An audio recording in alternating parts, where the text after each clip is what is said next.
Assalamualaikum warahmatullahi wabarakatuh. Salam sejahtera untuk kita semua. Om Swastiastu, Namo Buddhaya, salam kebajikan. Selamat siang dan selamat datang kami ucapkan kepada seluruh peserta yang telah hadir dalam acara diskusi webinar yang bertajuk Managing Your Brand Reputation. Alhamdulillah, pada hari ini Selasa 11 April 2023, kita bisa berkumpul bersama dan semoga kita semua yang hadir dalam acara ini dilindungi dan diberi kesehatan oleh Tuhan Yang Maha Esa, serta yang berpuasa diberi kekuatan sampai waktu berbuka. Sebelum kita mulai acara hari ini, perkenalkan saya Renata Ajeng Cahaya selaku moderator yang akan memandu jalannya acara webinar. Pertama-tama, saya ucapkan selamat datang kepada peserta sekaligus narasumber yang telah meluangkan waktunya untuk berbagi ilmu dan sharing pengalaman bersama kita semua yang hadir. Topik yang akan kita bahas tuh apa sih? Ya, jadi yang seperti yang kalian udah tahu nih, topik yang kita bahas itu adalah managing your brand reputation. Reputasi sendiri merupakan aset yang paling penting bagi sebuah brand, sebab reputasi dapat menunjukkan kepada konsumen apakah brand tersebut dapat dipercaya atau tidak. Brand reputation menjadi sebuah kunci untuk menguasai pasar dan bersaing dengan banyaknya kompetitor. Jadi penting untuk memahami seperti apa strategi yang bisa dilakukan oleh brand. Nah, pada webinar hari ini kita akan lebih banyak berbincang mengenai apa itu brand reputation sampai cara mengelola brand reputation dalam sebuah praktik bisnis. Acara webinar hari ini diselenggarakan oleh Briefer. Bagi yang belum tahu Briefer, Briefer merupakan platform kerja bagi profesional dan spesialis yang menyediakan layanan jasa konsultasi komunikasi untuk berbagai sektor dan organisasi. Briefer bermitra dengan berbagai konsultan, praktisi, akademisi, hingga universitas. Salah satunya adalah Universitas Udayana untuk memberikan layanan bisnis terpadu, mulai dari bisnis skala kecil hingga besar. Nah, hari ini telah hadir narasumber kita yang keren-keren dan juga kece-kece. Ada Ibu Ninyoman Dewi Paskarani selaku dosen ilmu komunikasi Universitas Udayana, dan juga ada Mas Arif Sitohang selaku praktisi komunikasi dari Igiko Advisory. Selamat siang Ibu Paska dan Mas Arif. Selamat siang, Mbak Renata. Halo, selamat siang. Assalamualaikum. Salam. Gimana kabarnya Ibu Paska dan Mas Arif? Ya, Baik. gini-gini aja. Masih tetap Katanya hidup. katanya harus hebat gitu loh, katanya orang-orang. Enggak lah. Jadi Enggak ya? dokter itu oke. Oke. Mungkin bisa disapa dulu nih Bu Paska dan Mas Arif untuk para peserta yang telah hadir. Halo teman-teman semua, semoga sehat-sehat semuanya, puasanya lancar, nggak ngantuk. Itu, selamat. Salam kenal, salam kenal. Oke. Ya, salam kenal semuanya. Semoga selesai acara ini kalian bisa dapat sesuatu yang bisa kalian pelajari. In a good way or bad way ya. Oke deh. Tanpa mengulur waktu nih, mungkin langsung aja kita buka diskusi hari ini. Pertama, saya persilakan kepada Ibu Ninyoman Dewi Paskarani. Waktu dan tempat kami persilahkan. Oke, saya duluan nih. Oke deh. Terima kasih sekali lagi kepada teman-teman yang sudah hadir pada siang hari ini. Terima kasih kepada Briefer yang sudah mengundang saya untuk berbagi ilmu tentang brand reputation. Izinkan saya untuk yang saya punya materi, apa saya yang share atau dibantu sama panitia? Coba ya. Oh, saya belum bisa share screen saya. Gak apa-apa. Oh, bisa saya bantu, Bu? Kemarin sih udah. Oh, oke. Oke.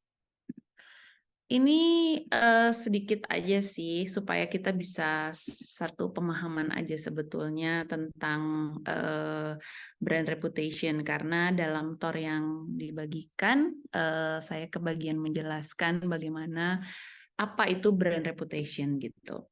Cuman bagi saya brand reputation itu harus dikenalkan dulu pada brandnya itu sendiri. Jadi paling enggak kita punya satu pemahaman yang sama tentang brand itu apa, baru kemudian nanti kita banyak ngobrol tentang reputasi gitu ya. Nanti mungkin juga materi ini hanya sangat singkat sekali karena biasanya kalau di kelas ini adalah pelajaran 3 SKS gitu ya. Jadi 3 kali 51 menit. Kali ini saya akan persingkat, sangat persingkat. Jadi sebelum kita lebih kenal dengan yang namanya brand gitu, saya tertarik sama satu kalimat yang ada di iklannya McGraw Hill, salah satu publishing company gitu ya, yang bilang yang gini, pernyataannya itu gini, I don't know why you are, I don't know your company, I don't know your company's product, I don't know what your company stands for, I don't know your company's customer, I don't know your company's record, I don't know your company's reputations.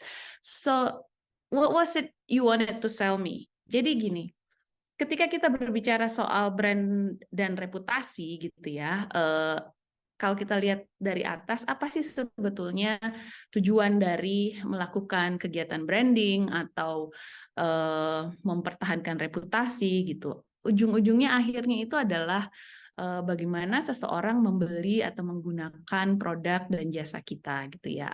Intinya penjualan atau pemberian keuntungan kepada company atau perusahaan kita, entah itu datangnya dari keuntungan pembelian ataupun peningkatan modal sosial gitu yang kepada company gitu, entah itu trust, entah itu image yang baik, reputasi yang baik juga gitu. Jadi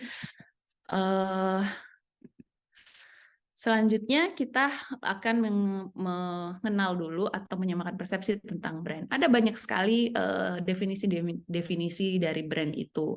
Kalau kita mendengar American Marketing Association atau AMA, kemudian ada tokoh marketing lagi namanya Eker, ada Kotler juga. Mungkin teman-teman semua di sini udah sering banget dengar yang namanya Eker dan Kotler dalam branding ini. Mereka sepakat dalam satu pengertian bahwa brand itu adalah sebuah nama, kemudian sebuah istilah, sebuah sign, simbol, atau desain, atau bahkan kombinasi semuanya yang mengidentifikasikan sebuah produk dan jasa gitu. Dan tujuannya adalah untuk membuat perbedaan antara produk dan jasa mereka dengan competitors lain.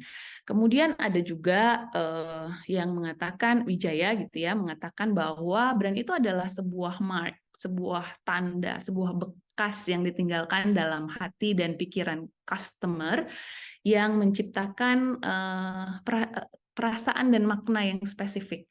Artinya ketika kita mendengar satu nama brand gitu, satu nama produk, itu ada sesuatu yang kita rasakan, ada sesuatu yang kita pikirkan gitu. Ketika misalnya kita menyebut salah satu brand, misalnya apa ya, Aqua gitu misalnya. Aqua yang ada dalam pikiran kita, oh itu air minum, kemudian bisa membuat kita hilang hausnya atau sesuatu yang kita butuhkan pada saat kita haus, dan brand itu sangat terkenal gitu ya. Jadi orang-orang tuh banyak minum yang Aqua ini gitu. Jadi itu adalah sesuatu yang ditinggalkan oleh si Aqua ini ketika kita menyebutkan merek Aqua. Kemudian ada juga yang bilang bahwa brand itu adalah janji. Kenapa janji? Karena ketika kita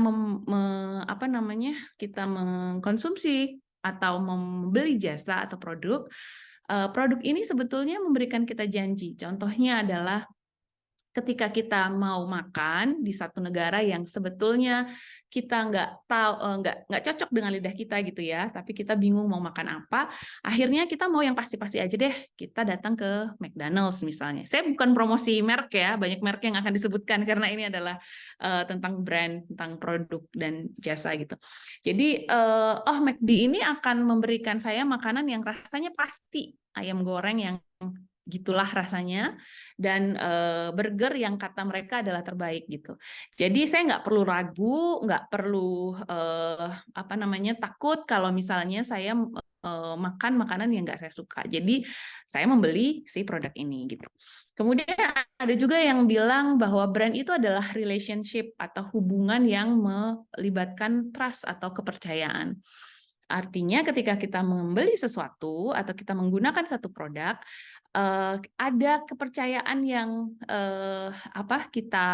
kita punya akan produk itu, bahwa dia bisa memuaskan kebutuhan kita atau memenuhi kebutuhan kita, atau kemudian memberikan perasaan-perasaan tertentu kepada kita gitu, senang lah gitu ya, yang pastinya positif. Jadinya kita percaya bahwa McDonald itu akan memberikan satu produk yang kita inginkan sesuai dengan apa yang ada dalam pikiran kita, dalam ekspektasi kita gitu.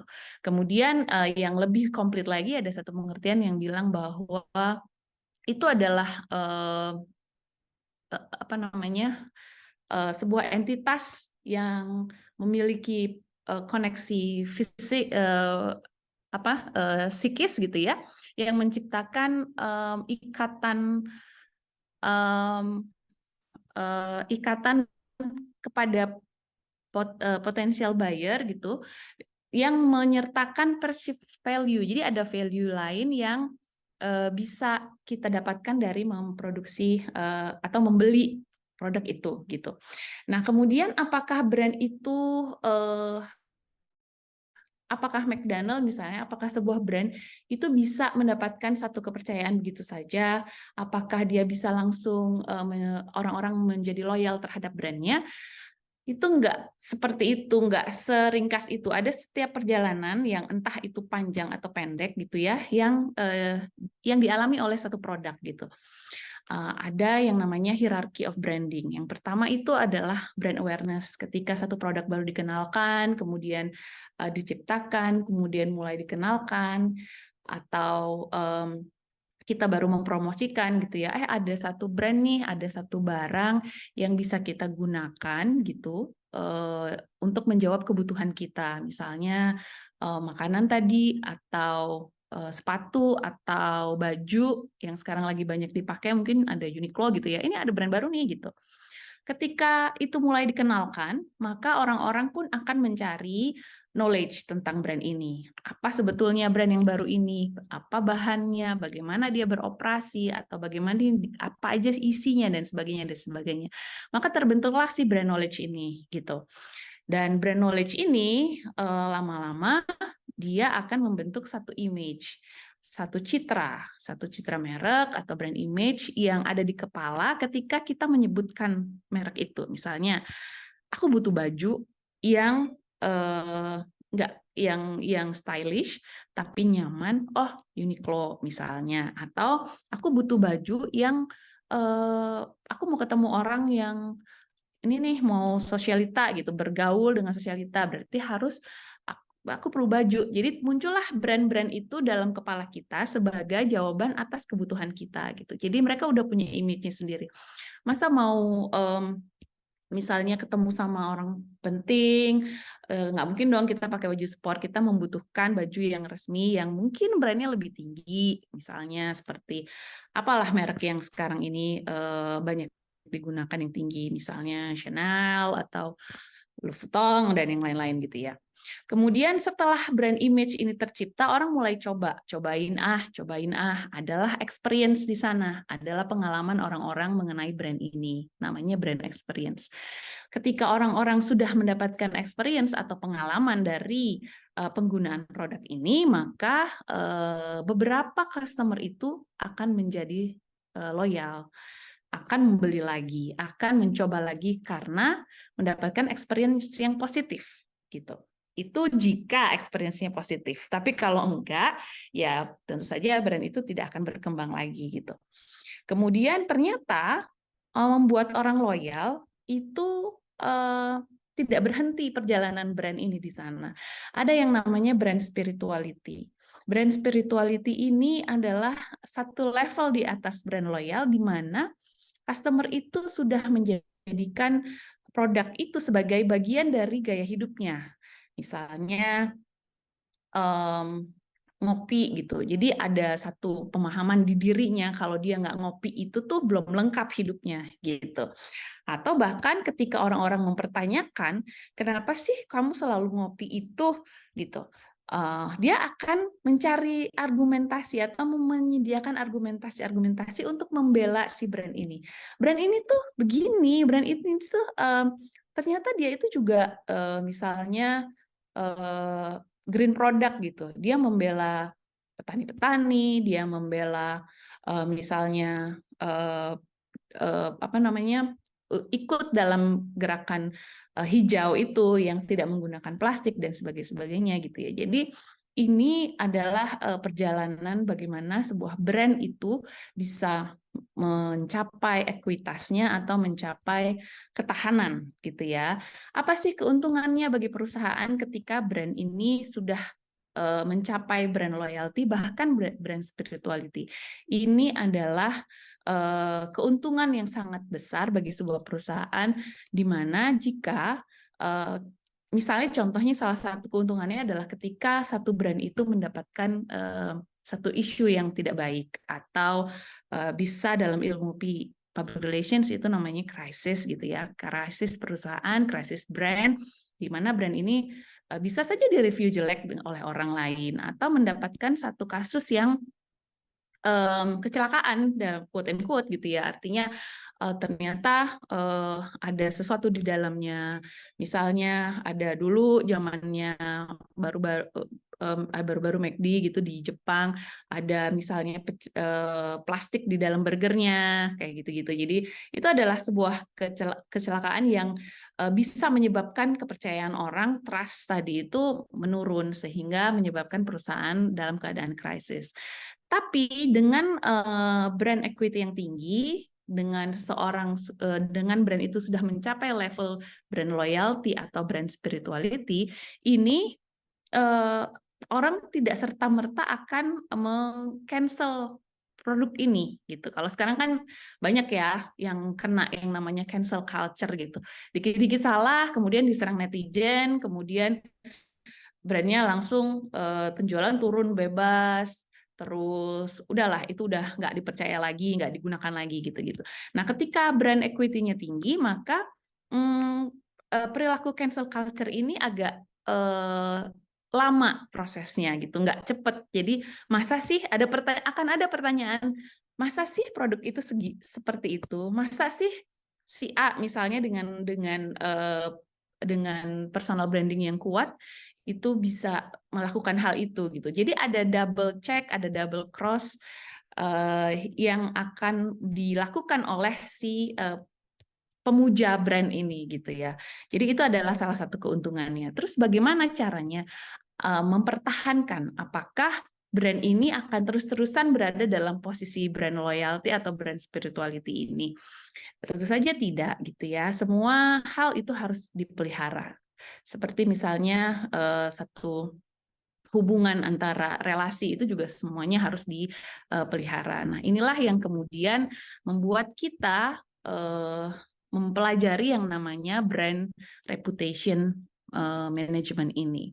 Kalau kita melihat reputations ini secara brief gitu ya, ada beberapa juga pengertian-pengertian yang dilemparkan oleh beberapa ahli gitu, marketers atau public relations, bahwa reputasi ini adalah sebuah opini tentang produk, kemudian tentang bagaimana brand ini diterima oleh customer atau communities, kemudian sebuah ukuran bagaimana customer ini bereaksi terhadap brand, apa yang mereka pikirkan tentang brand itu, kemudian bagaimana mereka menceritakan brand ini, bagaimana percakapan entah itu di media sosial, entah itu dalam keseharian, brand ini kemudian dibicarakan gitu, bagaimana kecenderungan mereka terhadap brand ini, apakah brand ini mampu menjawab kebutuhan, apakah brand ini memuaskan, atau malah brand ini kemudian menjadikan trauma gitu ya, nggak mau lagi itu nggak enak banget, atau misalnya nggak mau pakai satu produk lagi karena ternyata nggak bagus hasilnya dan sebagainya gitu. Kemudian ada juga yang menyatakan bahwa brand ini adalah satu konsep yang berkaitan dengan trust or distrust, kepercayaan atau ketidakpercayaan terhadap company, terhadap produk gitu ya, yang dibentuk dari persepsi subjektif gitu ya. Tentu saja subjektif karena ini adalah berdasarkan pengalaman gitu, ada brand experience di sana gitu. Jadi reputasi ini jika kita ambil jalan pintasnya, ini adalah sebuah persepsi sebetulnya. Persepsi bagaimana orang itu melihat produk kita, merasakan produk atau jasa yang diciptakan sebuah perusahaan. So, sebenarnya brand reputation management itu adalah salah satu cara bagaimana kita menselaraskan antara apa yang disebutkan oleh satu perusahaan mengenai produknya, gitu ya. Kita mau bilang produk A ini produk yang bagus, kemudian entah dia punya histori yang baik, punya misi atau tujuan yang bagus, vision, culture, goals, priorities, dan sebagainya, dengan apa yang dilihat, dirasakan, didengar oleh para konsumen. Artinya bagaimana kemudian pesan ini, kalau di ilmu komunikasi, pesan ini efektif sampainya kepada komunikator dan komunikator. Basicnya sih itu, tapi ada banyak cara yang bisa dilakukan bagaimana reputasi ini bisa kita jaga secara konsisten gitu ya. Dan nggak gampang, tentu saja nggak gampang. Ini apa ya, gampang-gampang, susah-susah sulit gitu. Jadi nggak ada gampangnya, karena perlu banyak hal, perlu apa namanya, ketahanan juga gitu ya, perlu persistence. Nah, gimana caranya? Saya akan singkat aja. Yang pertama, menurut saya, apapun yang kita lakukan, kita harus tahu tujuannya dulu. Tujuan kita apa sih? Posisi kita ada di mana? Karena itu akan menentukan strategi. Misalnya, brand kita tuh ada di level brand awareness misalnya, baru memperkenalkan gitu kan. Oh, jadi kalau baru memperkenalkan, kita bisa pakai saluran A, B, C, D, E, dan seterusnya. Atau misalnya kita bahkan sudah ada di dalam posisi brand spirituality tadi. Ternyata orang-orang udah fansnya udah garis keras banget nih dengan produk ini gitu. Tujuannya apa? Apakah mempertahankan itu? Oh, kalau mempertahankan itu, strateginya kita bisa pakai ABCDE lagi, itu tadi beda lagi. Kemudian posisi, atau misalnya dalam keadaan krisis, wah kita baru diterpa isu ini harus kita melakukan satu kegiatan untuk menjaga reputasi ini. Jadi kalau saya kutip dari salah satu ahli itu juga bilang bahwa sebetulnya ada 4 indikator untuk melihat bagaimana brand itu sehat. Yang pertama, kita lihat exposure-nya. Gimana sih percakapan di sosial media, apa sih yang di-share sama orang-orang mengenai produk ini, kemudian experience orang-orang ini bagaimana, apakah puas atau enggak sih gitu dengan produk ini, kemudian kita juga bisa melihat brand image, bagaimana orang-orang aware nggak sih dengan produk kita ini, atau misalnya brand kita ini sebetulnya diasosiasikan dengan apa? Apakah kesenangan, pleasure, happiness, atau kesedihan atau bahkan trauma gitu ya. Kita harus melihat itu. Jika kita sudah tahu posisi brand kita seperti apa, maka kita bisa menentukan langkah selanjutnya. Nah, satu lagi ada dari sisi finansial juga kita bisa melihat apakah brand kita itu sehat atau enggak. Gimana? Kok bisa? Caranya adalah melihat tren penjualan. Misalnya kalau penjualannya itu meningkat, maka lagi bagus nih, artinya kita di posisi harus mempertahankan si reputasi ini. Tapi kalau penjualannya stagnan dan kita tujuannya adalah meningkatkan penjualan, maka strateginya akan berbeda lagi. Atau misalnya yang paling parah mungkin terjadi penurunan gitu ya, penurunan secara finansial. Itu harus melakukan apa? Nah, bagaimana melakukan apa itu? Sebetulnya ada beberapa macam cara atau strategi, tapi yang paling sering belakangan ini digunakan oleh para praktisi itu adalah PESO model ini. Tapi ada juga perdebatan mengenai PESO model, terutama di dalam dunia public relations gitu ya. Kalau orang bilang ada berbagai saluran, misalnya kalau PESO itu adalah paid, earn, shared dan own media gitu. Ada yang berbayar, ada yang earn, diusahakan gitu ya, ada yang di share, kemudian ada yang kita own, kita melakukan komunikasi itu dari saluran-saluran yang kita miliki sendiri, dan kita bisa ciptakan pesan yang kita mau di sana gitu. Jadi exact message from our point of view, atau dari sudut pandang si produser itu sendiri. Tapi kalau dari sisi PR yang saya bilang tadi perdebatannya adalah paid, karena PR itu sendiri adalah tujuannya memelihara hubungan. Tidak ada aktivitas PR yang sebetulnya membutuhkan atau membayar gitu ya. Kalau membayar itu namanya iklan. Tapi itu bisa dilakukan, strategi PR bisa diambil juga salah satunya itu dengan cara beriklan tadi, kemudian atau boost up the campaign dengan beriklan gitu. Jadi ini adalah saluran-saluran yang bisa digunakan untuk menjaga reputasi perusahaan, reputasi produk gitu. Apalagi sekarang zamannya sosial media, bahkan media-media ini juga sekarang saling berlomba untuk membuat konten menjadi semenarik mungkin. Jadi itu juga salah satu keuntungan yang juga bisa kita gunakan dalam kegiatan menjaga reputasi merek atau brand reputation management ini gitu. Jadi mungkin itu nanti akan kita banyak diskusinya. Udah lewat ya waktunya sedikit. Ya, artinya semua media ini bisa kita gunakan untuk menjaga reputasi merek atau brand reputation ini, dan spesifik strategisnya itu mungkin Mas Arief sebagai ahlinya nanti mungkin lebih banyak akan membahas itu gitu ya, Mas Arief ya. Oke, itu aja dari saya. Mungkin nanti kita bisa lanjutkan dengan diskusi-diskusi selanjutnya gitu. Terima kasih Renata atas waktunya. Oke, terima kasih Bu Pasca untuk insight awal seputar brand reputation, dan juga tadi banyak sekali pengertian-pengertiannya. Mungkin kita bisa lanjut ke Mas Arief seputar brand reputation dalam praktik. Untuk Mas Arief, waktu dan tempat dipersilahkan. Saya izin share screen ya. Bentar.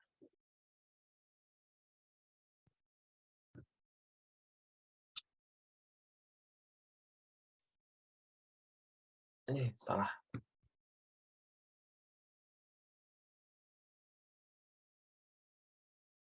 Oh.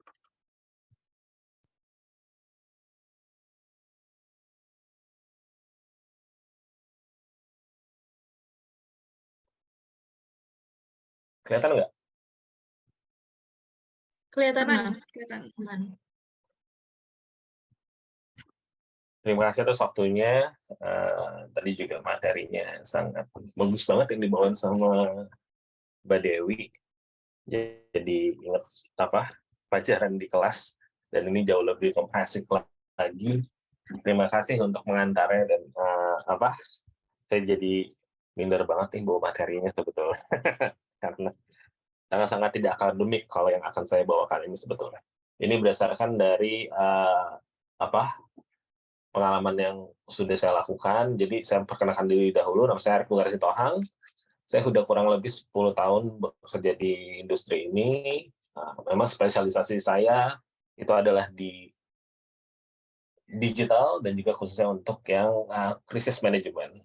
Dan spektrum yang saya tangani untuk klien memang mostly kebanyakan adalah perbankan, fintech, ada beberapa yang terkait dengan politik dan juga dengan event.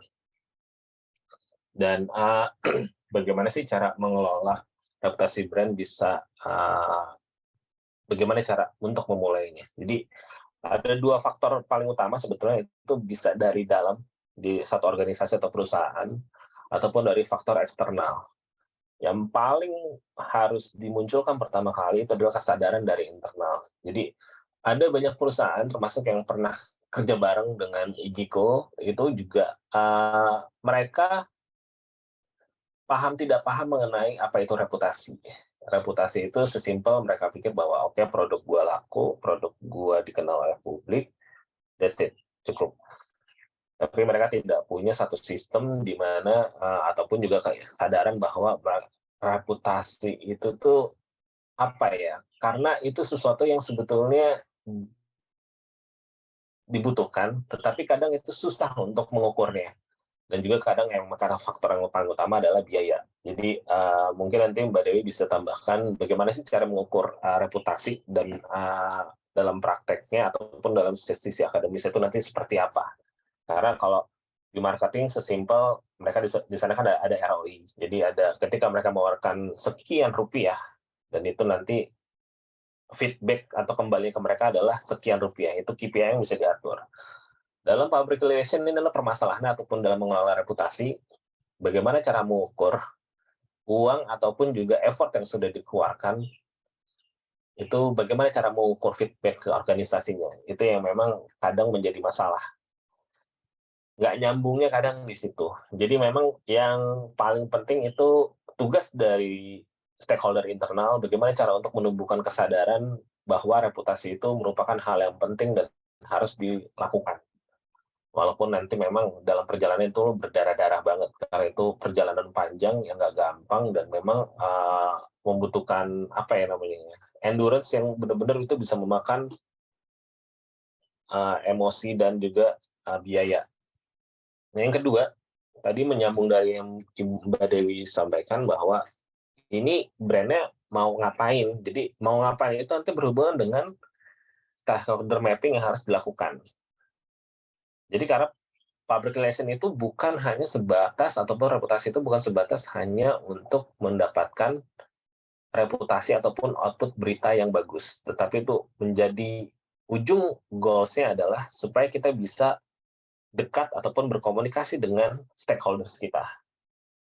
Itu main goal-nya ataupun ultimate goals-nya dari reputasi dan juga public relation.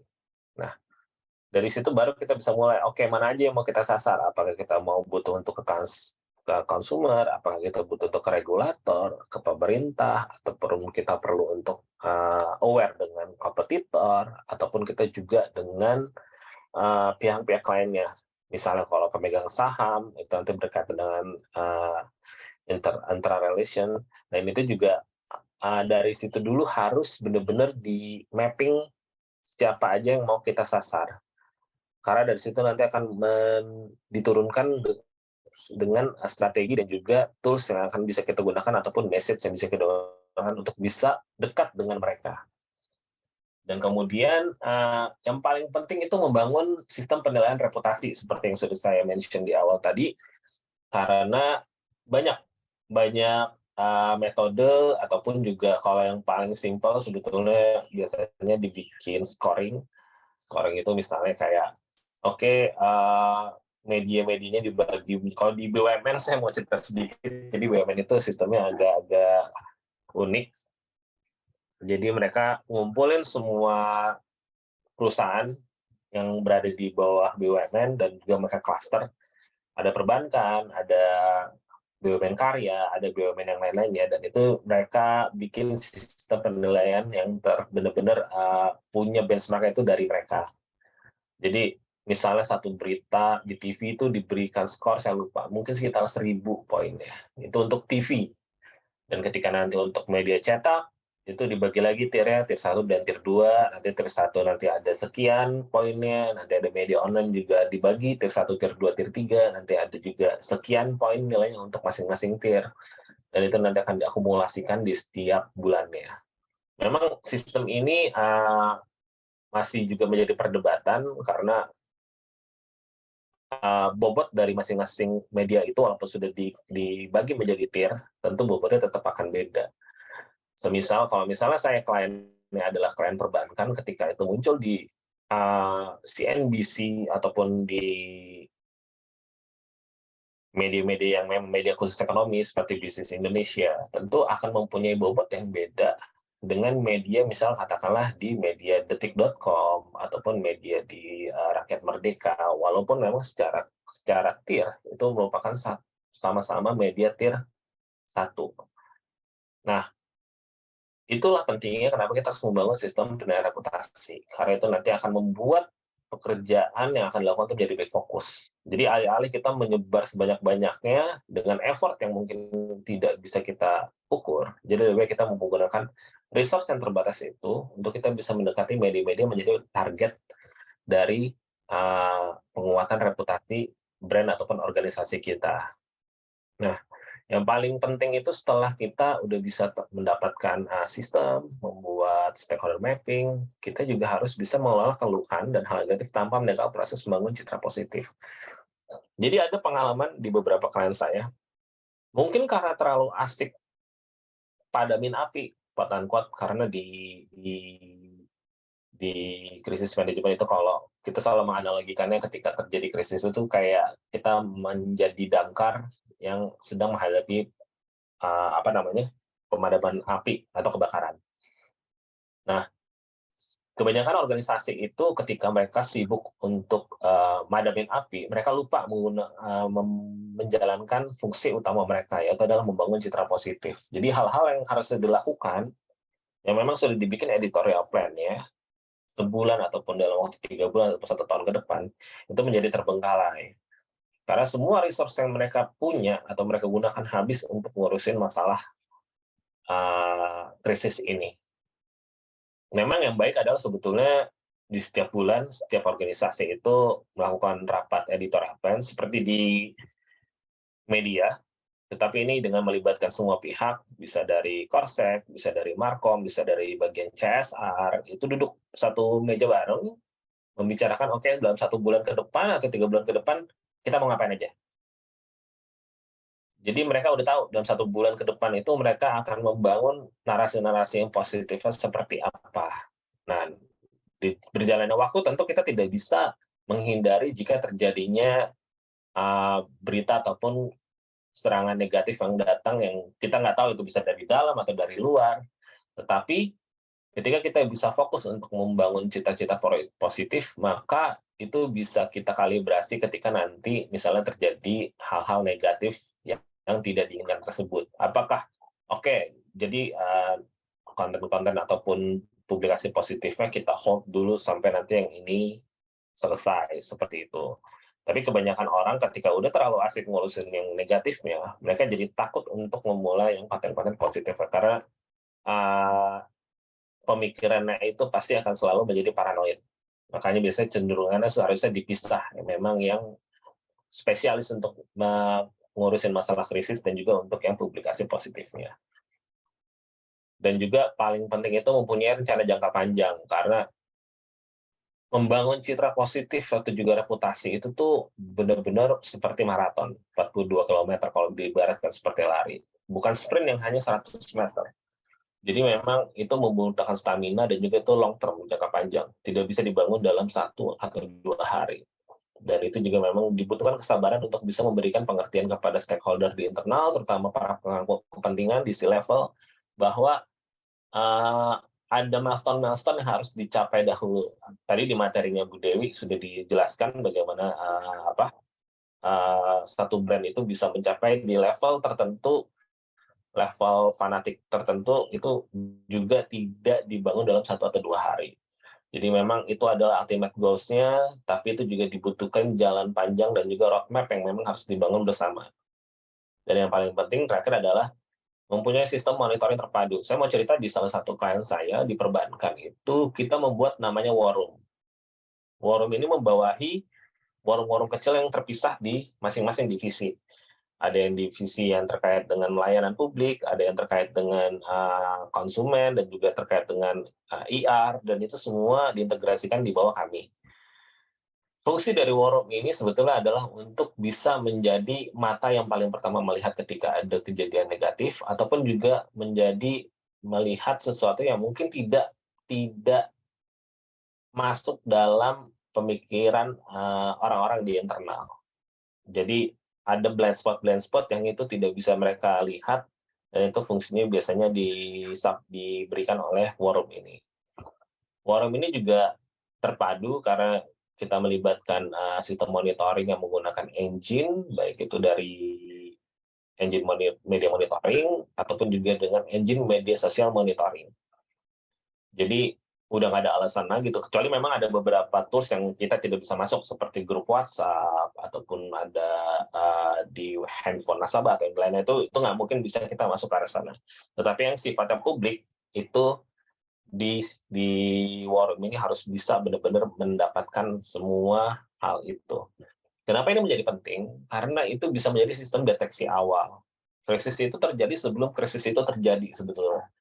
Jadi dan makin cepat deteksi awal, makin cepat kita bisa memberikan penanganan dan makin minim damage yang akan bisa kita timbulkan.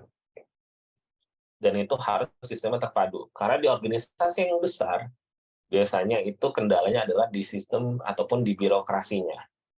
Walaupun memang itu hal yang baik karena kita menghindari terjadinya salah treatment ataupun juga karena nyelonong, jadi akhirnya itu malah menjadi satu krisis yang lebih besar lagi di kemudian hari.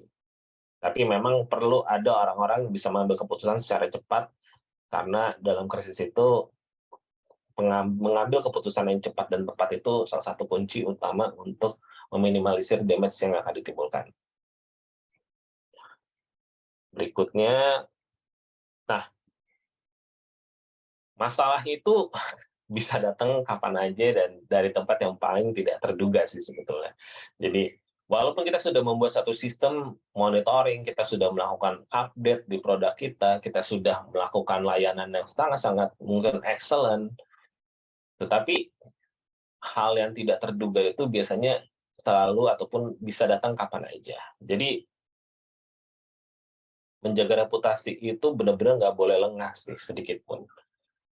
Mungkin memang ada waktu-waktu yang tertentu, terutama saya mau cerita lagi kalau kita lagi dalam menangani klien yang melakukan merger ataupun acquisition, itu biasanya jam kerjanya menjadi 24 jam.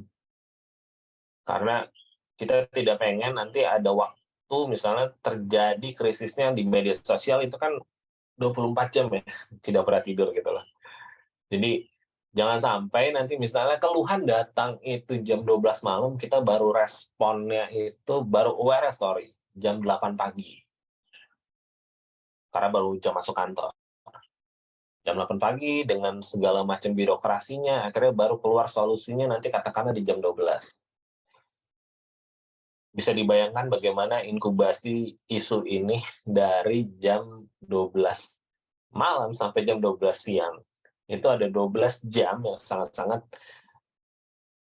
krusial dan seharusnya itu sudah terselesaikan, tetapi karena tidak ada ataupun tidak ada prosedur yang memang mewajibkan itu dilakukan secara sedini mungkin, maka yang terjadi adalah seperti itu. Kebanyakan organisasi perusahaan di Indonesia seperti itu.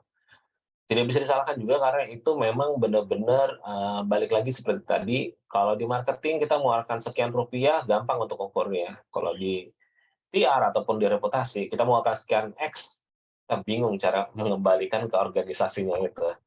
Nama baik, oke, coba quantify nama baik gitu. Itu kayak, oke, mungkin nanti akan ada, ataupun nanti mungkin ke depannya, nanti Mbak Dewi mungkin bisa jadi tambahan juga, bagaimana sih Mbak cara mengkuantifikasi, ataupun bagaimana cara untuk menilai nama baik gitu lah. Supaya nggak perdebatannya itu kayak Mandra sama Munaro di film, yang kata-katanya mungkin keren, tapi sebetulnya nggak ada isinya gitu. Jadi mungkin ada penelitian yang membahas soal bagaimana menilai reputasi ataupun mengkuantifikasi reputasi itu sehingga menjadi lebih bisa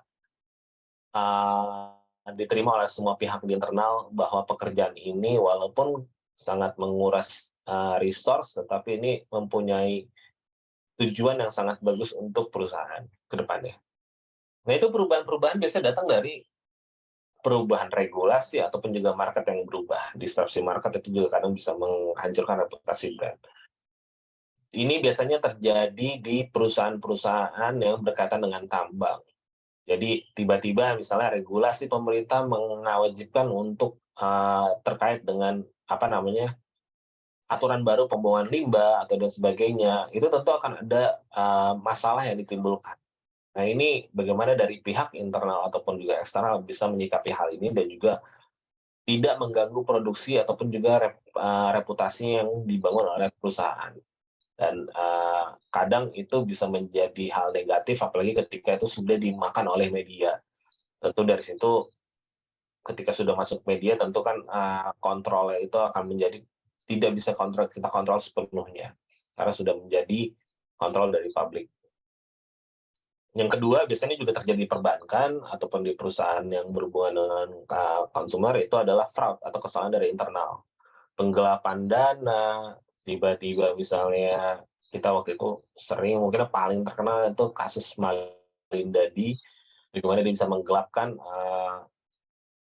nasabah uang dan juga dana yang ada di nasabah di tempat perusahaan dia bekerja waktu itu, salah satu bank asing di Indonesia. Dan itu tentu krisis yang datang dari internal.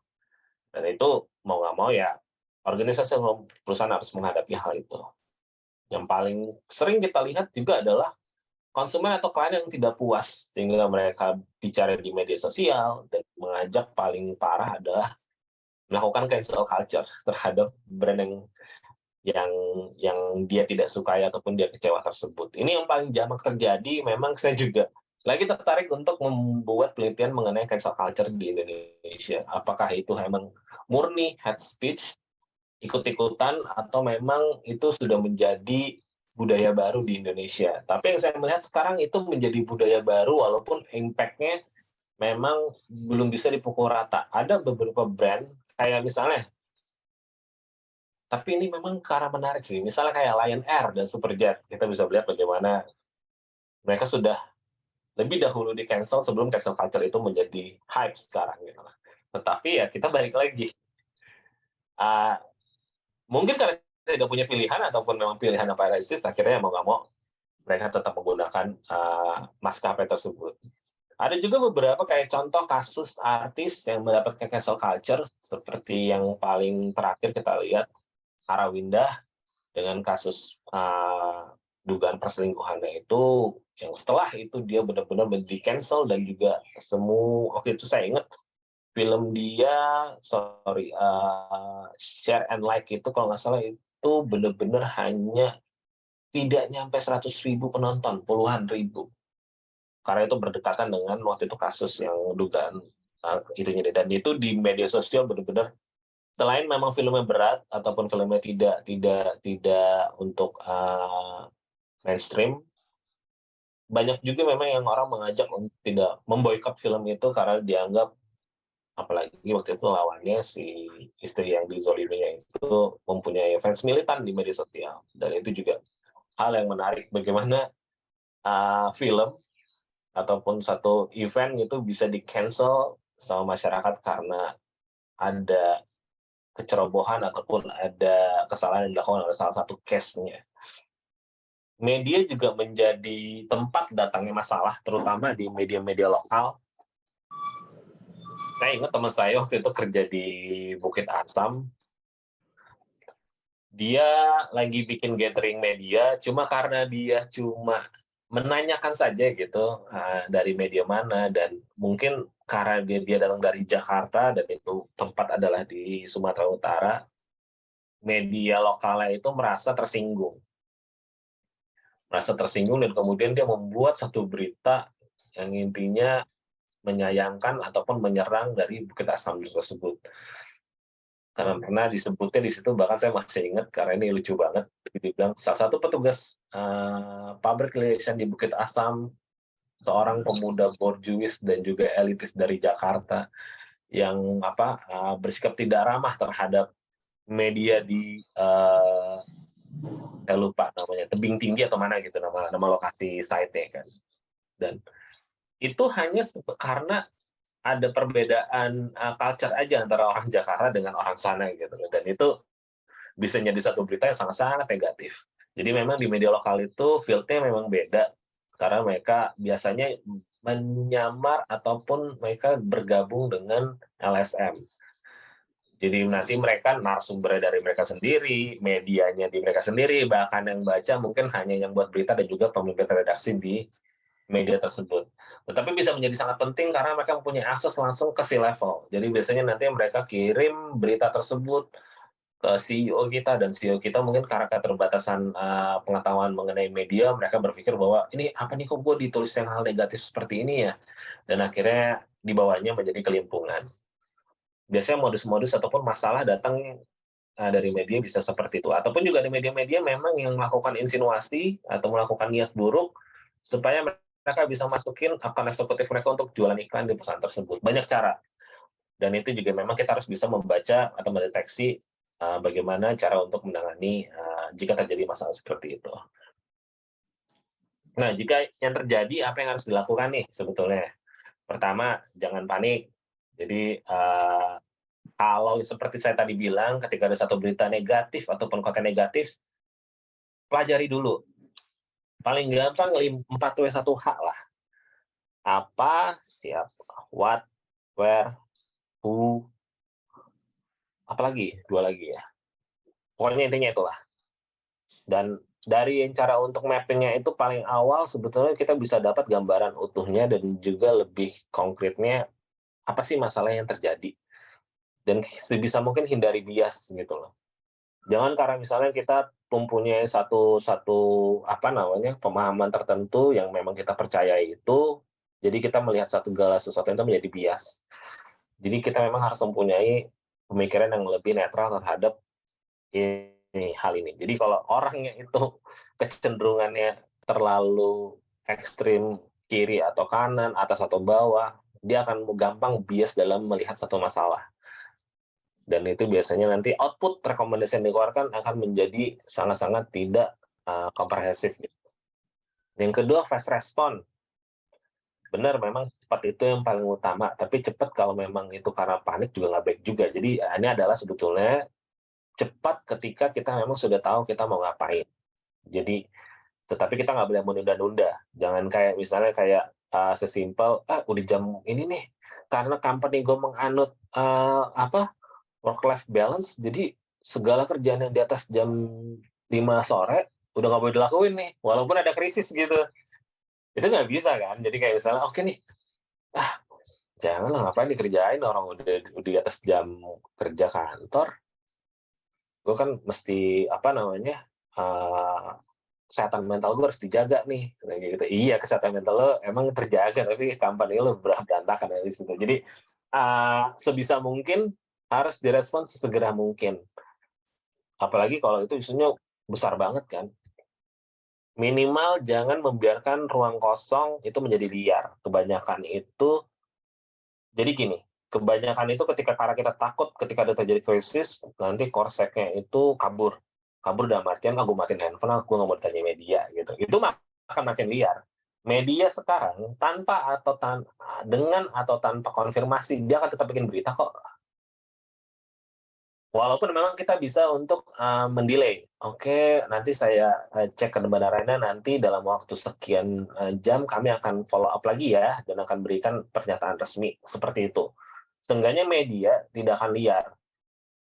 Dan ketika terjadi liar itu, mereka akan makin menggila dan akan mengambil benar-benar angle-nya akan semakin berubah-ubah, dan itu semakin negatif. Dan ketika sudah mengambil negatif, kita hidup di post-truth era. Masyarakat ataupun publik hanya mau melihat apa yang mau mereka lihat.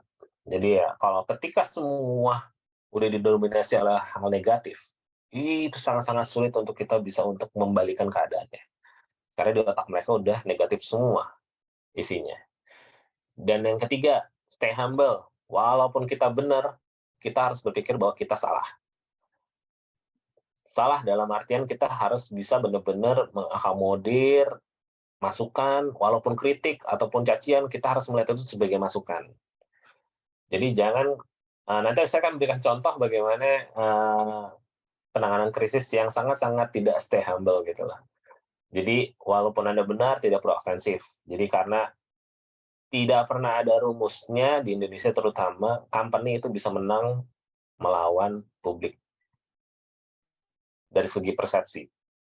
Walaupun mungkin di aspek hukum menang, bisa maju ke pengadilan, nanti ke pengadilan company-nya menang melawan si orang ini, tetap secara persepsi publik dia akan kalah. Jadi harus disadari bahwa tidak mungkin atau tidak bisa atau sangat tidak mungkin bahwa perusahaan apalagi yang besar banget itu bisa melawan masyarakat. Perorangan terutama, apalagi kalau itu datang dari mereka yang marginal. Itu publik akan lebih condong untuk membela perseorangan. Dan yang paling penting juga transparan sebetulnya, itu yang paling penting. Jangan sampai kita udah di situasi krisis kita memberikan data yang salah dan juga bohong. Itu akan menimbulkan krisis yang lebih besar ke depannya. Dan juga follow up. Jadi ketika misalnya ini sudah selesai atau reda, kita nggak cukup berhenti dari situ. Apapun update yang muncul, kita harus berikan kepada publik. Itu menunjukkan bahwa kita mempunyai itikat baik ataupun juga mempunyai kesadaran bahwa hal ini menjadi konsep dari organisasi ataupun perusahaan, sehingga benar-benar pengen supaya ini soft dan juga bisa menjadi masukan ataupun juga nanti akan diperbaiki di kemudian hari. Nah, ini satu contoh tadi, contoh kasusnya bagaimana. Mungkin pada tahu kan soal yang kasus es teh manis. Jadi mereka melakukan ini dari perspektif legal sebetulnya. Jadi mereka mengirimkan somasi. Somasi sebetulnya adalah surat peringatan. Cuma di persepsi publik, somasi itu adalah pintu masuk menuju kasus gugatan ataupun kasus di peradilan. Ketika ini sudah muncul, maka orang ataupun publik yang tadinya tidak begitu peduli dengan hal ini, tapi karena sudah bersikap ofensif dan juga tidak stay humble, publik yang tadinya tidak peduli akhirnya ikut-ikutan. Dan mereka akan terbawa dengan arus utamanya yang waktu itu sedang berusaha untuk meng-cancel es teh ini. Cancel culture di sini muncul lagi. Dan juga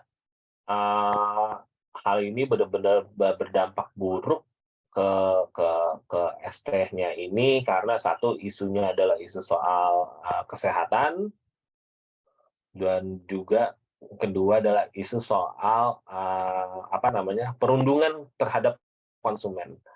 Ini dua hal yang sangat tidak disukai. Jadi kalau saya menjadi PR es teh waktu itu, mungkin saya akan lebih baik daripada seperti ini, daripada berdebat kusir soal tersebut. Mungkin kritik ataupun masukan yang itu akan saya tanggapi dengan oke, baik, dengan hal yang normatif aja kalau kita tidak mau melakukan hal yang mungkin di luar batas. Mungkin cukup dengan normatif aja, oke, masukan ini akan kami ini, dan ke depannya kami akan bisa menghadirkan mungkin produk lain, pilihan produk yang mungkin lebih ramah kesehatan ataupun juga dan lainnya, seperti itu. Karena menurut saya, orang juga beli minuman ini nggak peduli soal kesehatannya, kok buktinya mereka beli. Orang yang peduli dengan minuman manis itu orang-orang yang tidak peduli dengan kesehatan diri mereka sendiri. Jadi sebetulnya mereka tidak perlu mengkonfirmasi tuduhan ini gitu loh. Ini malah jadi membesar dan akhirnya tidak terkontrol, dan akhirnya mereka harus minta maaf lagi dan juga mencabut somasi ini, dan akhirnya tapi damage-nya sudah terlanjur besar, dan akhirnya mungkin perlu juga ada penelitian bagaimana dampak ke penjualan dari terkait dengan kasus ini. Saya pertama kali dengar kasus ini tuh cuma aduh, ini beneran nih PR-nya atau tim legalnya bikin kayak gini. Itu kayak ngeri banget sih. Itu kalau boleh ngomong, maaf, ini bodoh banget gitu lah. Hal yang sangat-sangat tidak mungkin. Kalau dari Giko nggak mungkin pernah mau untuk mensuggest klien untuk mengeluarkan hal ini. Walaupun reputasinya adalah kita mungkin berantem sama klien tersebut. Nah, ini kasus yang baru hangat nih kemarin nih. Aku boleh nanya nggak ke teman-teman? Menurut kalian siapa aja sih yang terdampak di kasus yang ini nih, yang lagi rame banget kemarin nih? Bisa sebutin nggak siapa aja?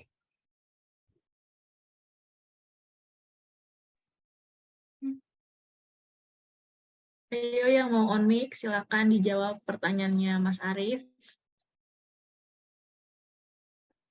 Yang nyumbang. Yang nyumbang. Oke. Nyumbang terdampak, boleh. Nah, kalau kita biasa bekerja di industri PR, kita walaupun mungkin kasus itu nggak berhubungan sama klien kita harus aware dengan kasus-kasus yang besar. Karena kita nggak pernah tahu ternyata di balik ataupun di dalam kasus itu apakah terlibat klien kita ataupun juga kepentingan klien kita nggak pernah tahu. Jadi contohnya di kasus yang ini, terkait dengan kris yang palsu, terkait dengan ditempel di masjid-masjid di Jakarta, Bandung, dan juga di Medan. Yang paling terdampak pertama itu Nobu Bank. Jadi karena itu adalah rekening penampung yang digunakan oleh si pelaku, itu adalah Nobu Bank. Jadi di titik ini sebetulnya harusnya PR konsultan dari Nobu Bank harus bisa mempersiapkan kenapa sampai walaupun mereka nggak bisa ngontrol, siapa yang tahu kalau nasabahnya itu adalah pelaku seperti ini kan, tapi juga mereka harus bisa segera menyiapkan langkah ataupun penjelasan ke publik mengenai kasus ini. Pulsa bayar juga itu jadi ada beberapa titik yang itu rekeningnya ataupun dananya itu masuk ke pulsa bayar. Dan itu pulsa bayar itu di-mention oleh si pelaku di akun Instagram dia, sehingga pulsa bayar mungkin kayak kalau mereka mempunyai sistem penilaian sistem monitoring, tentu trafficnya akan mulai meningkat dari kemarin. Ini kenapa mereka dibicarakan, ternyata mereka dibicarakan terkait dengan kasus yang ini. Utap dan Link aja juga, karena ini 3 ini adalah untuk penampung salah satu dana dari si penipu ini. Dan lucunya adalah si penipu ini DM ke adminnya minta supaya dia orang-orang yang nyumbang itu dibalikin lagi uangnya ke mereka. Itu kayak nggak tahu deh, mungkin Utapnya juga kayak ini kenapa sih ini orang DM-nya kok begini atau gimana gitu. Juga mereka juga harus bisa menjelaskan apakah mereka terlibat ataukah sejauh mana mereka aware ataupun terlibat dengan kasus ini. Bank Indonesia, karena instrumen yang mengeluarkan kris ini tentu dari Bank Indonesia. Bank Indonesia itu selama beberapa tahun ini tuh lagi bangga-bangga banget loh sama kris ini. Karena terutama untuk di ASEAN, itu Indonesia dengan sistem kris ini tuh benar-benar diakuin sebagai game changers banget lah dalam sistem pembayaran di Indonesia. Dan tiba-tiba muncul kasus ini yang sedikit banyak memukul balik reputasi dari kris yang memang sudah dibangun selama bertahun-tahun. Orang jadi mempertanyakan kenapa hal yang mudah ternyata juga penipuan dan kasusnya itu juga sangat-sangat mudah. Sehingga memang diperlukan juga penjelasan ataupun juga strategi dari Bank Indonesia supaya hal ini tidak terulang kembali dan juga reputasi masyarakat dan juga kepercayaan publik terhadap kris ini bisa dikembalikan lagi ataupun juga semakin ditingkatkan. Karena orang jadi berpikir, jadi gampang banget ya orang bikin kris dan juga bikin kayak penipuan kayak gini. Ini kan kasarnya si penipu ini tuh sial, sehingga dia kebongkar gitu loh. Coba bayangkan, jangan-jangan ini hanya iceberg aja, ada banyak penipuan lain yang mengatasnamakan kris dan itu terjadi di mana-mana. Itu kan juga mungkin menjadi pertanyaan publik saat ini. Pemerintah juga tentu, kenapa bisa sistem dan juga yang mereka lakukan ini tuh bisa gampang dibobol, quote-unquote. Itu juga menjadi pertanyaan kan kepada publik. Ini jangan-jangan kita nggak punya sistem deteksi ataupun sistem penanganan terkait fraud yang seperti ini. Masjid-masjid juga. Jadi saya ingat salah satu direktur Bank Syariah waktu itu bicara bahwa potensi zakat ataupun sumbangan di Indonesia itu masih kecil banget. Mungkin tertutup oleh kecilnya lubang kotak amal di masjid-masjid atau di tempat. Emang kalau kita akuin juga ya, gimana kita mau nyumbang gede kalau lubang aja sekecil itu gitu. Dan mereka membuat lubang yang sangat besar, itu namanya kris. Jadi di mana-mana di masjid di mereka tempel kris. Orang yang nggak bawa rupiah, bawa handphone. Sekarang orang lebih mungkin sholat itu nggak bawa cash dibandingin dia nggak bawa handphone. Jadi udah nggak ada alasan lagi untuk orang nggak mau nyumbang. Jadi ketika dimudahkan, ternyata hal ini ada seperti ini, orang kan jadi berpikir, jangan-jangan yang gue sumbang selama ini lari ke oknum, lari ke orang lain. Itu kan akan sedikit memukul untuk orang, akhirnya deh, gue balik lagi deh, gue maunya cash aja deh. Cash di kotak amal nggak bakal lari kemana-mana, pasti ke masjid itu. Yang akhirnya tadi problem dari lubang sempitnya itu, dibelikan lubang yang lebih besar, balik lagi, akhirnya orang harus mengadaptasi dengan lubang yang sempit itu karena adanya kasus ini. Dan yang terakhir itu Bank Syariah Indonesia, karena Bank Syariah Indonesia ini walaupun tidak terlibat dalam kasus ini, tetapi dia mempunyai kepentingan bahwa dia akan mau membuat masjid-masjid di Indonesia itu benar-benar sudah terdigital. Jadi semua dari sistem mereka zakat infaknya dan yang lainnya itu sudah di bawah terdigital. Jadi yang seperti masalah yang tadi itu tidak muncul lagi. Dan tentu hal ini akan membuat orang berpikir lagi, jangan-jangan memang untuk masalah ini Indonesia belum siap sih untuk melakukan digitalisasi, terutama di masalah sumbangan, karena ini hal-hal yang sangat sensitif. Jadi walaupun tidak terkait langsung, tetapi masalah ini bisa mengganggu rencana ataupun planning mereka ke depannya, sehingga juga memang harus dipikirkan bagaimana langkah untuk menyikapi hal ini sehingga plan mereka ke depannya itu tidak terganggu. Nah, kalau konteks Bari sendiri, ini bayangkan kalau jadi Ibu Sri Mulyani ataupun juga Dirjen Bea Cukai gitu, selama 1 bulan atau 2 bulan terakhir mereka dihajar bertubi-tubi, bahkan yang terakhir itu ada kasus di Bali, turis itu dia ngedatengin alat keteter untuk membantu dia buang air karena dia ada kesulitan di hal tersebut, tapi ternyata dipersulit oleh Bea Cukai dan dia menceritakan hal di media sosial dan itu menjadi viral. Bea Cukai dengan Mas kasus-kasus Arif, yang maaf, potong waktu presentasinya sisa 5 menit lagi ya, Mas? Oke, ini yang terakhir kok sebetulnya. Jadi bisa bayangkan dalam waktu bertubi-tubi itu Bea Cukai dihajar oleh kasus-kasus yang ini tidak terlalu kemungkinan akan ada kasus-kasus lainnya. Jadi banyak banget hal-hal yang bisa muncul ataupun krisis juga yang bisa merusak reputasi organisasi, itu bisa datang dari mana aja. Dan ini juga buruk buat reputasi dari pariwisata di Bali. Karena ternyata pariwisata di Bali itu tidak ramah untuk mungkin katakan untuk orang-orang disabilitas hanya karena ada satu kasus seperti ini. Dan tentu itu pekerjaan rumahnya sangat besar untuk nanti semua stakeholder bisa memulihkan hal ini. Jadi hal-hal seperti ini tuh bisa datang kapan aja dan dari mana aja sih sebetulnya. Dan itu gunanya mempunyai organisasi yang benar-benar aware dengan krisis itu adalah supaya ketika hal ini terjadi, hal itu bisa segera ditangani dan juga penanganannya bisa sesuai dengan kebutuhan. Kira-kira itu yang mau saya sampaikan. Terima kasih. Assalamualaikum warahmatullahi wabarakatuh. Waalaikumsalam warahmatullahi wabarakatuh. Terima kasih Mas Arif. Sekarang kita udah dapat nih ilmu dan insight baru dari segi praktiknya. Mungkin kita bisa lanjut ke diskusi dan tanya jawab. Untuk teman-teman yang punya pertanyaan untuk Bu Pasca dan juga Mas Arif, bisa drop pertanyaan di kolom chat.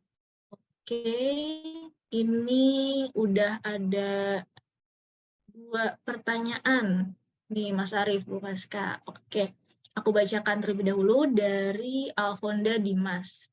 Izin bertanya, hal apa yang dapat dilakukan perusahaan untuk menjaga agar reputasi brandnya relevan dengan tren dan perkembangan terbaru di industri atau pasar yang dituju? Terima kasih. Mungkin Ibu Pasca terlebih dahulu bisa menjawab pertanyaan dari Alfonda Dimas. Oke, terima kasih. Saya coba jawab. Tadi juga sama Mas Arif, gimana sih caranya menghitung reputasi? Emang masih PR ya Mas, masalah sampai sekarang. Ada Ya, ya PR karena gimana caranya misalnya kayak ya, ada kalau di teman-teman APRI sih kemarin lebih sering pakai PR value ngitung tapi memang sekarang sedang diperdebatkan soalnya kan kayak tier media, tier 1, 2, dan 3 seterusnya itu memang punya value yang berbeda juga, seperti kata Mas Arif tadi, kayak misalnya kalau dia dimuat di media yang tier 1 tapi nggak relevan dengan bisnisnya, itu juga harusnya jadi perhitungan lagi gitu. Jadi itu juga masih, nanti mungkin Igiko bisa membuat satu platform yang bisa nanti kita bikin Bali reputasi. Principle deh untuk nanganin untuk imbangin Barcelona Principle nanti. Oke, pertanyaan dari siapa tadi? Alfonda Dimas. Hal apa yang dapat dilakukan perusahaan untuk menjaga agar reputasi brandnya relevan dengan tren dan perkembangan terbaru di industri atau pasar yang dituju? Sebetulnya kalau menjaga reputasi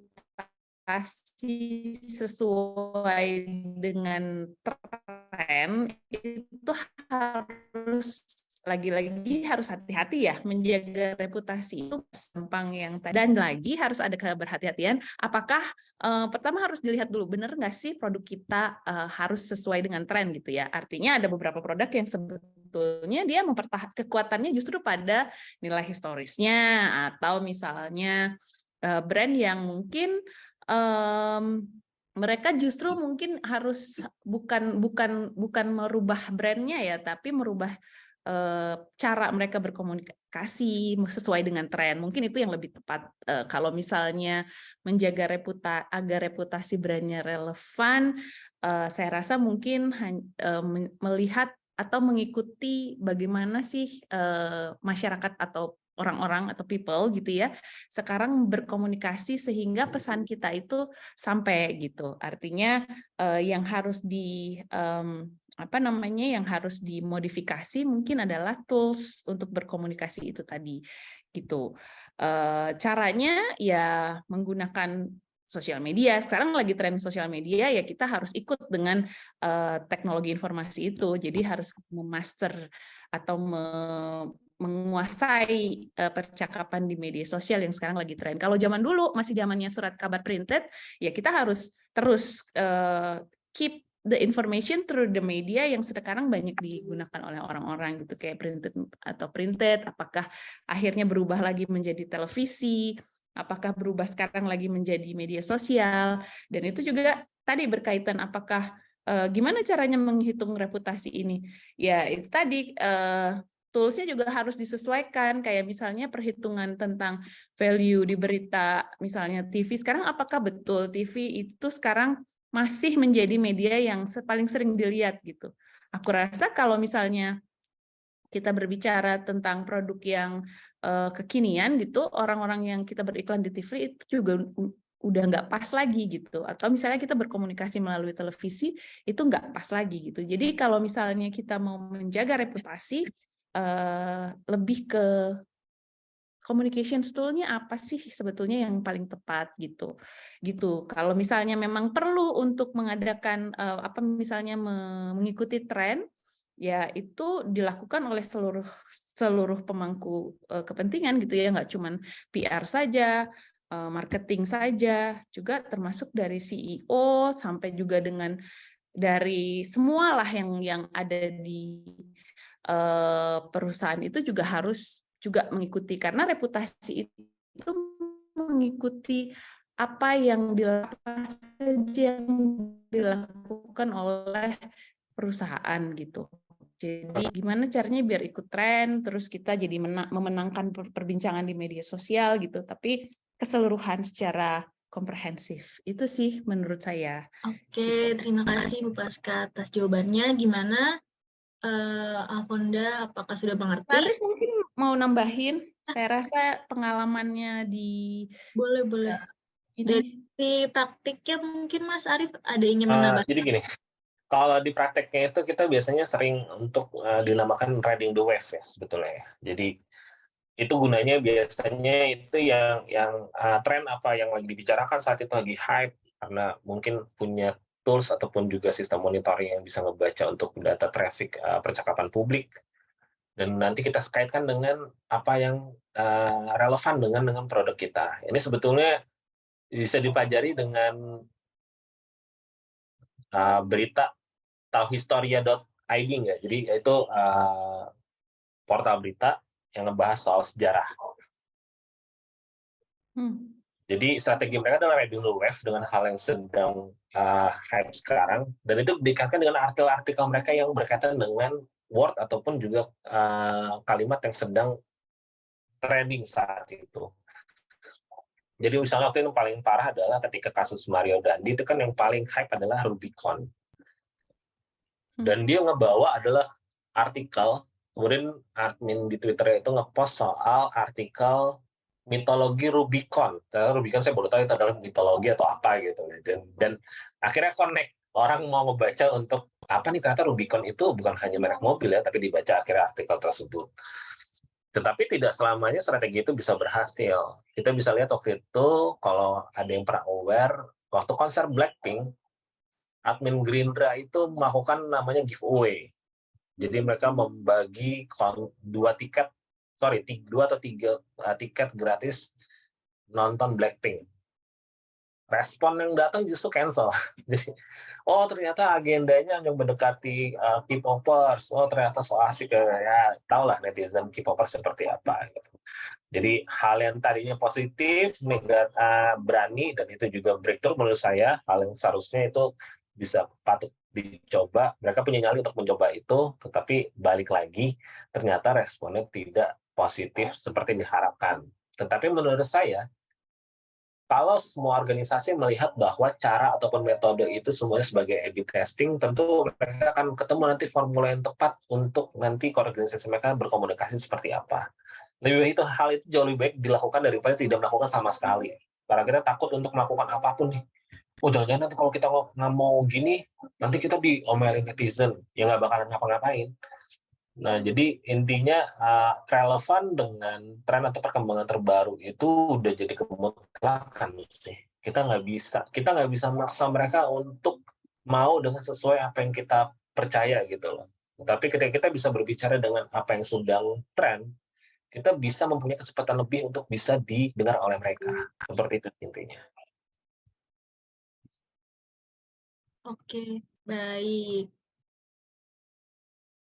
Semoga jawaban dari Mas Arief dan juga Bu Paska dapat menjawab ya. Ini ada lagi nih Mas Arief, Bu Paska, beberapa pertanyaan lagi yang masuk di direct message aku. Selanjutnya dari Ashila Faza. Selamat sore Bapak dan Ibu sekalian, saya Ashila ingin bertanya, apa yang mendasari adanya reputasi buruk dan tidak bisa kembali di mata publik? Mungkin kita gantian dari sisi praktiknya dulu nih Mas Arief, mungkin pernah ada pengalaman-kah tidak bisa kembali di mata publik, itu gimana? Tidak kembali itu maksudnya nggak bisa rebound lagi ya reputasinya ya? Iya, mungkin. Jadi kebanyakan itu reputasi publik itu, gini loh, kita masih sadar bahwa kalau sudah mendapatkan reputasi yang publik itu, kita nggak bisa terus besoknya pulih lagi ataupun publik lupa gitu. Walaupun memang sekarang umurnya kasus itu menjadi hype ataupun menjadi viral, quote-unquote itu tuh menjadi semakin pendek.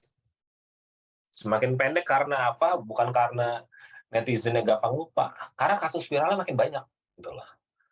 Sesimpel itu. Jadi sebetulnya bukan karena ingatan publiknya makin pendek, walaupun juga memang mengarah ke situ, tetapi memang karena yang viralnya makin banyak gitu loh. Jadi makin banyak yang mungkin di 10 tahun lalu tuh kurang ya 1 bulan 1 kali netizen ataupun brand ataupun tokoh itu dirujak tuh, tahu kan apa ya namanya ya, dibully lah sama netizen yang terhormat itu. Dan sekarang 10 tahun kemudian nggak ada hari tanpa hal yang seperti itu sih. Selalu ada hal yang baru, selalu ada, baik tokoh, brand, apapun. Jadi kayak itu udah jadi kayak makanan sehari-hari sih. Bahkan sampai anekdotnya di Twitter itu, gila ya, gue udah nggak pernah, gue setiap hari buka Twitter tapi selalu aja ketinggalan. Saking cepatnya satu isu itu muncul gitu. Dan reputasi buruk itu ketika sudah terjadi, itu tidak bisa kembali di mata publik jika treatmentnya nggak benar. Jika tetap dengan melakukan cara yang salah seperti itu. Tetapi makanya kalau di dalam menangani krisis itu, yang pasti pertama adalah kasusnya diberesin dulu, habis itu ada recovery-nya. Makanya nggak heran kalau misalnya nanti tiba-tiba brand yang krisis sebulan lalu, tiba-tiba bulan ini dia melakukan kegiatan CSR atau kegiatan sosial yang sangat-sangat banyak. Itu adalah part of dari recovery plan-nya dia. Bahwa itu tidak bisa mendekati nanti reputasi di awal, itu mungkin adalah jalan panjang yang harus dilalui.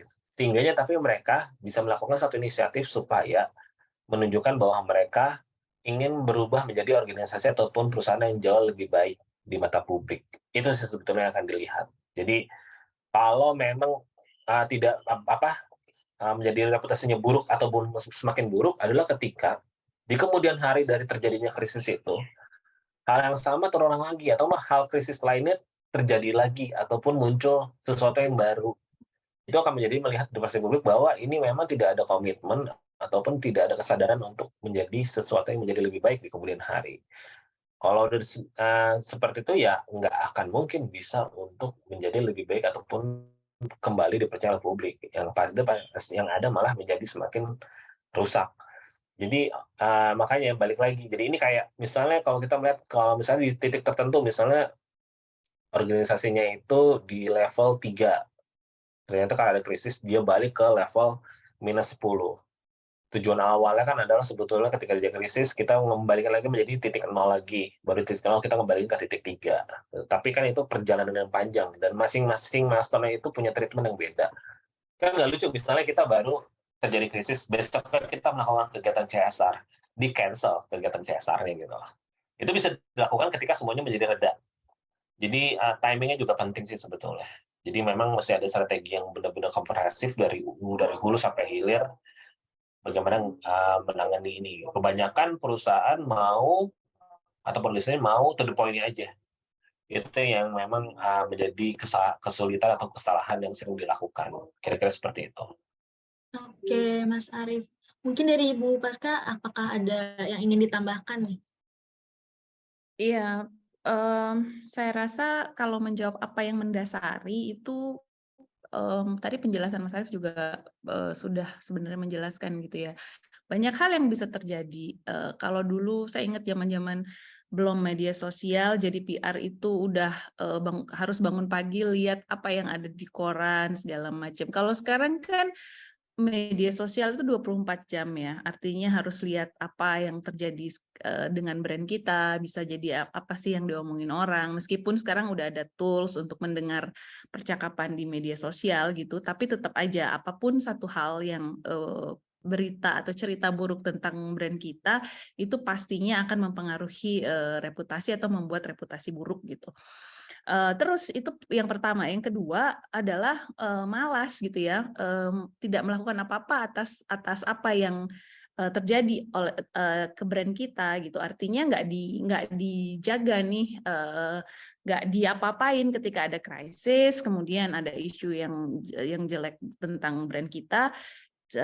Tim PR atau apapun namanya gitu ya yang menangani itu tidak ngediemin aja gitu, nggak dibikin klarifikasi, kemudian nggak bikin statement, kemudian tidak melakukan usaha-usaha yang untuk mengembalikan reputasi itu tadi, atau paling enggak kita kalau misal pun kita belum tahu apa yang terjadi, kemudian kita butuh waktu untuk menyelidiki apa ini yang terjadi sebetulnya, kita cukup bisa menenangkan si media itu dengan satu statement bahwa oh ya ini masih dalam penyelidikan dan segala macam, atau kita harus berusaha, mau nggak mau kita harus berusaha mencari tahu terlebih dahulu sebelum ditemukan oleh media kan sekarang seringkali lebih investigatif ya, jangankan media, netizen aja kemudian bisa cocokologi gitu kan.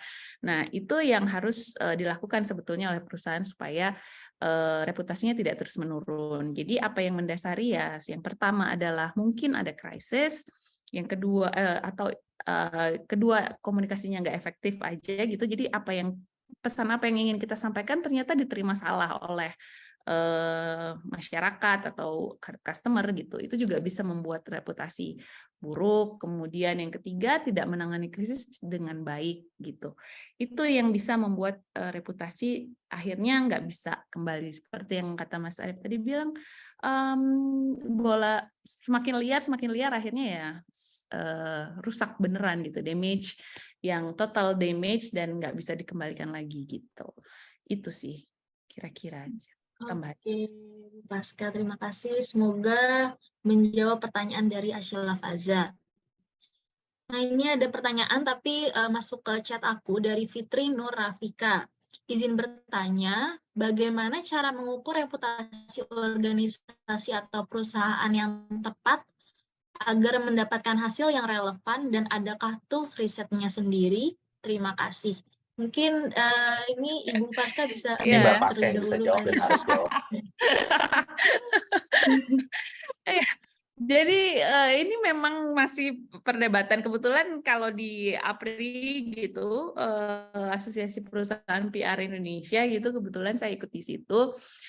Mas ada satu, dulu kita mengenal yang namanya PR value gitu. Kalau PR value itu dihitung dari media tier 1, 2, 3, kemudian bagaimana key message-nya, apakah tersampaikan dengan baik atau enggak, kemudian itu dikasih scoring 1,5 dan minus gitu kalau dalam pengukurannya.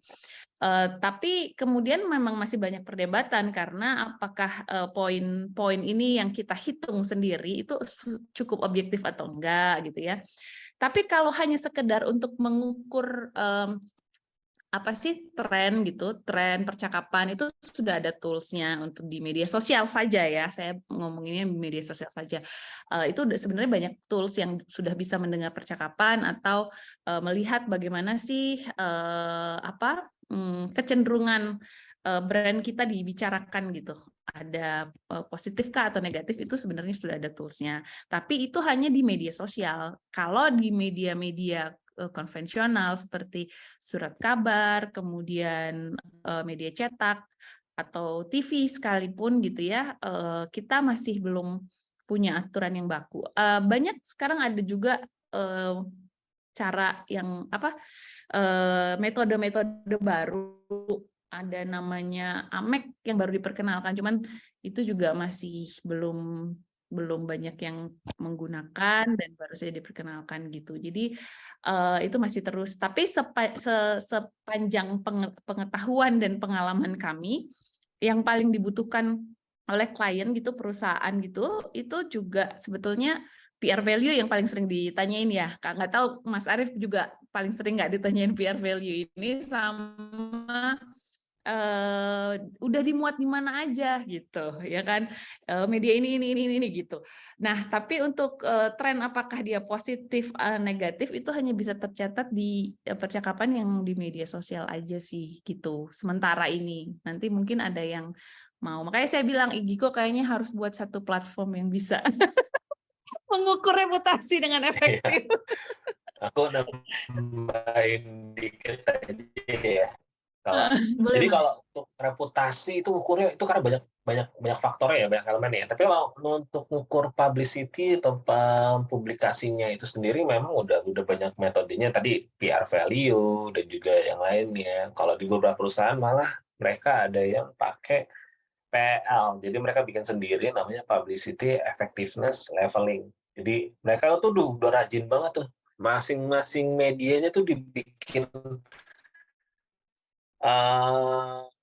pengali itu faktor pengkalinya. Jadi benar-benar mereka membobot masing-masing media itu bobotnya berapa, masing-masing tier itu bobotnya berapa. Jadi fair sebetulnya sistemnya itu. Cuma memang kelemahannya adalah itu melibatkan data yang banyak banget. Kalau cuma itu baru akan kelihatan hasilnya jika organisasi tersebut mempunyai publikasi bulanan itu di atas 200. Tetapi itu akan menjadi masalah juga kalau organisasinya itu di angka yang di atas 1.000 ataupun 2.000 publikasi per bulan. Karena itu akan banyak banget hal yang diukur secara manual. Walaupun memang untuk crawling datanya dapat secara engine, tetapi untuk memisahkannya itu dan masukin ke rumusnya itu pasti tentu akan melalui uji validitas dari secara manual. Dan kelemahan berikutnya adalah perusahaan itu kan cenderung bergerak progresif ya. Jadi misalnya gini, pertumbuhan itu pasti harus tetap dicanangkan.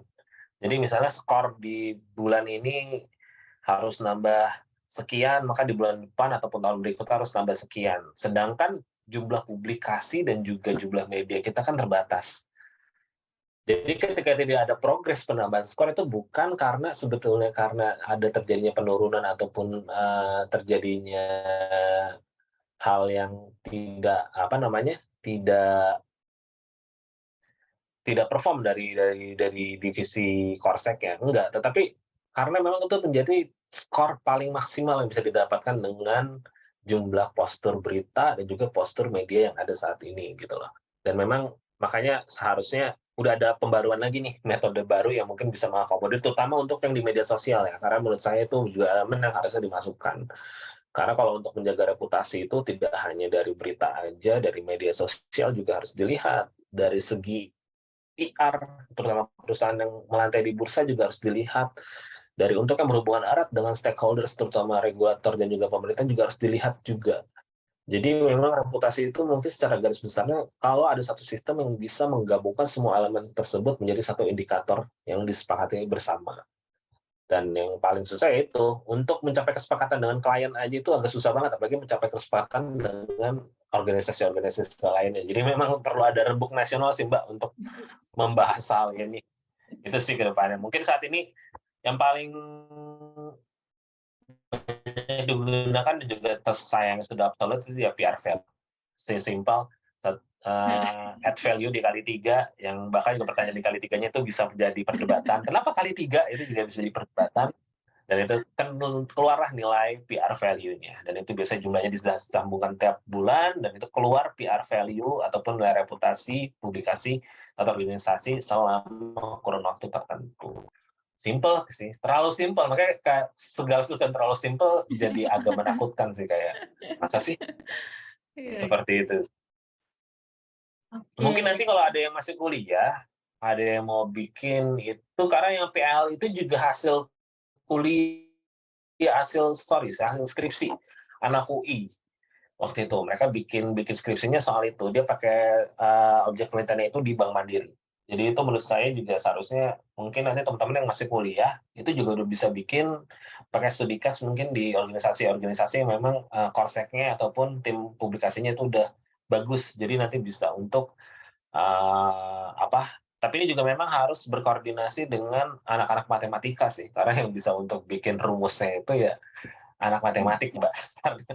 Makanya biasanya mengkuantifikasi hal yang sifatnya intangible itu agak absurd sih. Jadi bagaimana cara kita mengkuantifikasi reputasi? Itu pertanyaan yang sampai detik ini saya nggak pernah bisa ketemu sih. Karena balik lagi, terutama untuk kita bicara dengan klien kita, apalagi di bagian budget ataupun marketing, ya mereka taunya gue ngeluarin duit sekian, gue balik duitnya sekian. Sesimpel itu. Dan kalau tidak bisa dijawab itu, maka ya agak susah sih. Kira-kira seperti itu. Oke, Mas Arief, Bu Paska, tadi merupakan pertanyaan terakhir ya. Mohon maaf untuk pertanyaan tidak terjawab karena waktunya sudah habis. Mungkin untuk yang terakhir nih, boleh dari Bu Paska dan dilanjutkan dengan Mas Arief untuk saling memberikan closing statement kepada teman-teman semua. Boleh Bu Paska terlebih dahulu untuk memberikan closing statement-nya.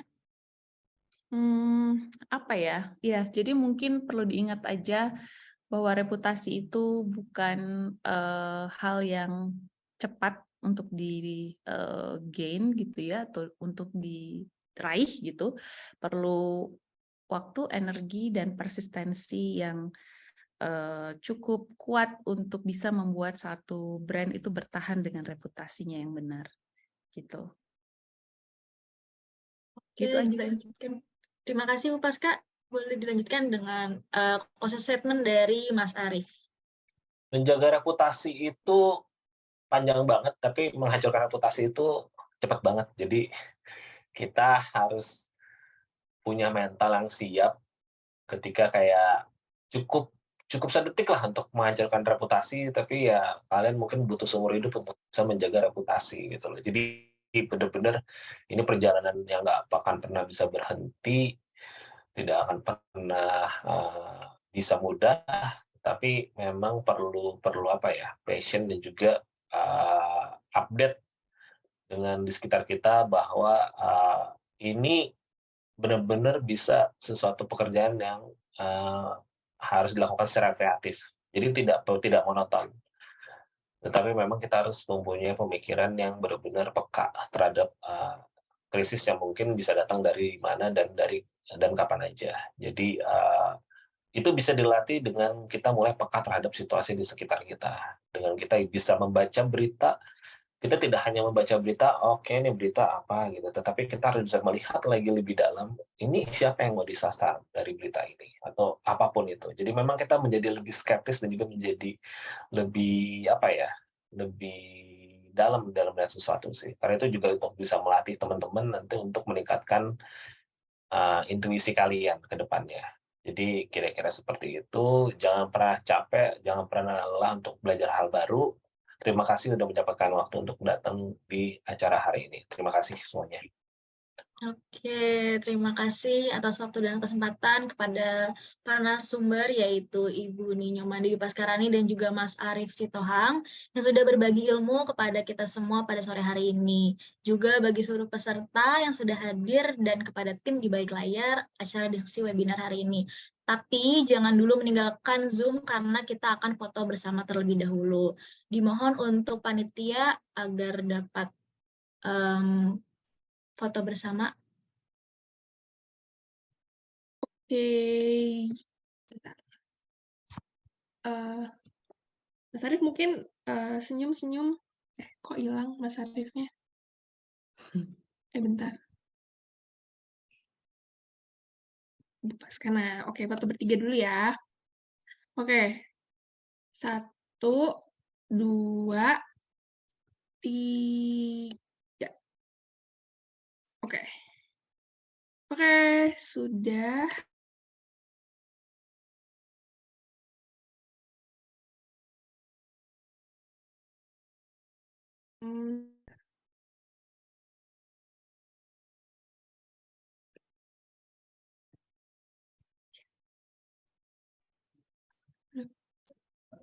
Teman-teman bisa nyalain kameranya ya?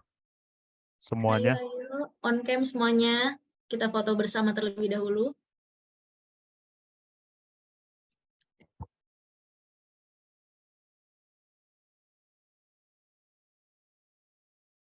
Oke. Hitungan ketiga ya, teman-teman. Untuk nyalain semua teman-teman mungkin yang mau on cam. Oke, bareng-bareng ya. 1, 2, 3. Oke. Lagi ya. Satu lagi. Teman-teman. 1, 2, 3. Oke. Terima kasih. Terima kasih, Kak Sili. Kini tidak terasa, kita semua sudah berada di podium acara. Saya, Renata, mewakili penyelenggara acara Briefer, mengucapkan terima kasih banyak kepada narasumber dan juga peserta yang sudah meluangkan waktunya untuk bergabung bersama kita. Semoga dari diskusi webinar hari ini, peserta mendapatkan banyak ilmu baru dan juga insight baru dari para narasumber. Jika teman-teman butuh insight yang lain seputar industri komunikasi, teman-teman bisa follow akun Instagram Briefer di @briefer.id. Saya Renata, pamit undur diri. Sampai bertemu di acara selanjutnya. Wassalamualaikum warahmatullahi wabarakatuh. Waalaikumsalam. Terima kasih semuanya. Terima kasih Sampai semua.